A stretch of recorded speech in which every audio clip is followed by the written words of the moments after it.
Très bien. Donc, comme promis, Sarah Souko, réalisatrice des Éblouis, Céleste Brunkel et Eric Caravaca. Très bien. Alors, peut-être le temps que le public prépare ses questions et se remette un petit peu de ses émotions aussi. Je vais poser une première question à Sarah Souko. Excusez-moi. Pouvez-nous raconter un petit peu la genèse du film, s'il vous plaît ? Oui.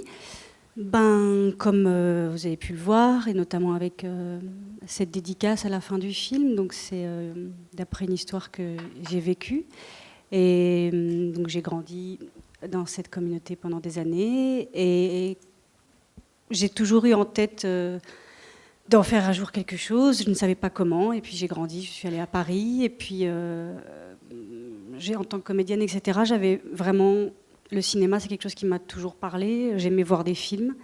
Et donc voilà, et je ne savais pas trop sous quelle forme, mais j'ai eu envie un jour de me dire, j'ai envie de raconter un film d'après cette histoire, parce que ça me semblait être, au-delà du sujet, une manière très forte de raconter finalement le parcours d'une adolescente, comment on arrive à se sauver d'une histoire, et comment dans un cadre extraordinaire, on va dire, on arrive à se défaire des liens parentaux. Je pense que c'est très difficile. Donc, je savais qu'il y avait comme ça quelque chose, un sujet. Je savais que je ne pouvais pas l'écrire seule, parce que je ne suis pas scénariste et que ça allait peut-être être trop difficile. Et j'ai la rencontre avec Dominique Besnéard, qui est producteur, qui est venu me voir à la fin d'une pièce de théâtre que j'avais coécrite, m'a vraiment encouragée.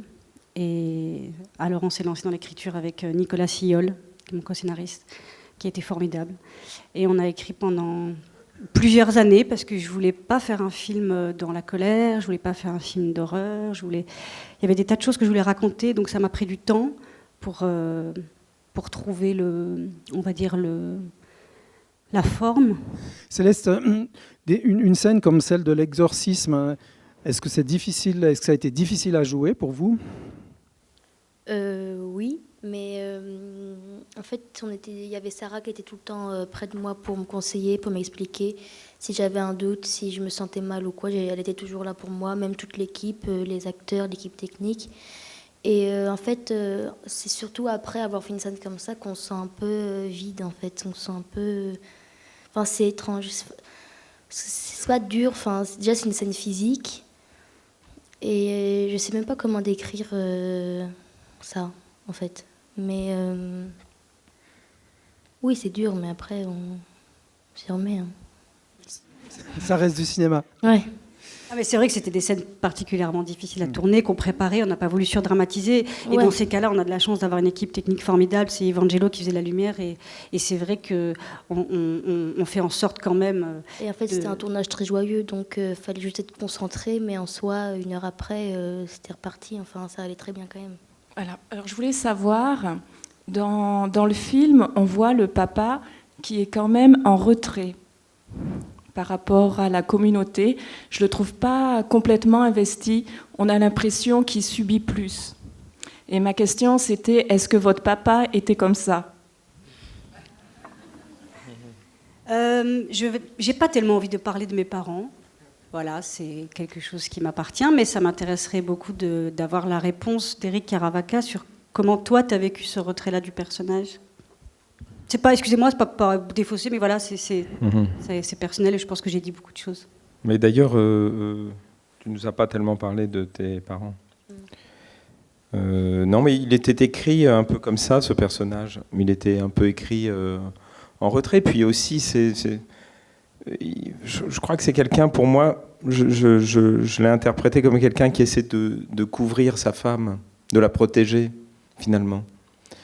Il n'est pas lâche, vraiment. Je ne le trouve pas lâche. Je ne l'ai pas joué comme quelqu'un de lâche, moi. Mais c'est étrange d'arriver à oublier ses enfants. Et c'est complexe, parce que ce n'est pas juste quelqu'un qui oublie ses enfants comme ça.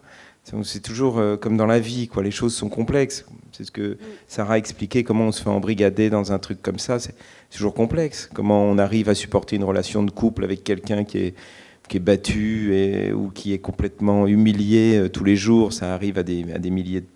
Il doit y avoir des milliers de personnes, de couples comme ça. C'est très complexe. C'est pas juste. C'est pas juste, on peut pas traiter ça de manière générale ni en parler de manière générale.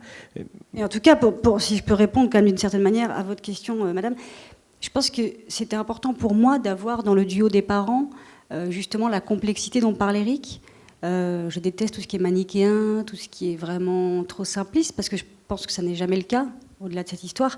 Et ce que j'aimais beaucoup pour que la jeune fille puisse aussi, et donc le spectateur qui je pense, le regard du spectateur est à travers celui de la jeune fille, même si on peut s'identifier à d'autres, mais elle a sa mère qu'elle aime, elle a son père qu'elle aime, et j'aimais bien cette idée que jusqu'au bout, on puisse avoir l'espoir que le père va les sortir de là.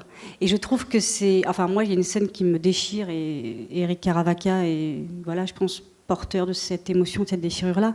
Quand il vient la voir alors qu'elle est enfermée, qu'elle est sur son lit, qu'elle est malade à crever, et qu'il vient, et qu'on se dit, mais... il va venir la sortir, et qu'il se mette à prier sur elle. Et là, je me dis, en fait, il est perdu aussi. Mais je trouvais ça intéressant que la perdition, elle ne se fasse pas en même temps ni au même endroit pour les deux personnages. Voilà, on va conclure sur ces derniers propos. Merci à Eric Caravaca, à Céleste Brunkel et à Sarah Souco. C'était un très beau moment. Merci.